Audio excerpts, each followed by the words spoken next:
Hello everyone, this is Nicole. Thank you so much for joining me. In this video, I'm going to walk you through how to layer the Build a Flower fuchsia stem set images. I'm going to focus on one biggest bloom from this set and also one of the leaves. Rest of them are pretty straightforward to layer up, and make sure to refer to the layering guide on the back of the stem packaging as well. Let's start with the flower bloom. I'm going to stamp the outline in jet black ink pad. We will start with the top portion of the flower bloom, which is where the stems and leaves are. I'm stamping this in Mountain Mist, which is a solid piece. For the second layer, I'm going to stamp it in Volcano Lake. And then the third layer, I will be stamping this in Lagoon. All of these three images nestle nicely within that outline, so you don't really need a specific matching point.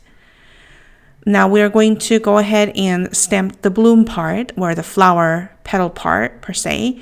I am stamping this in Morning Frost, which is a very light gray.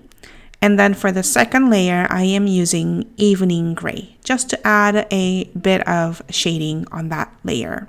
That's only 2 layers for the petals. For the center portion of the flower, I used Parrot. And then we will move on to the leaf. Leaves are very straightforward 3-step. You are going to stamp the outline in jet black ink, and then solid in Parrot ink, and then the second layer, or third layer actually, in olive color. And there's this little tiny piece on top of the stamp. The flower is actually a teardrop shape, so it hangs down.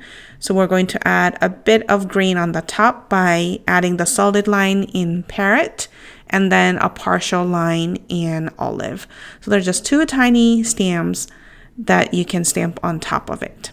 And that pretty much finishes how you can stamp the layers from Build a Flower fuchsia stem set.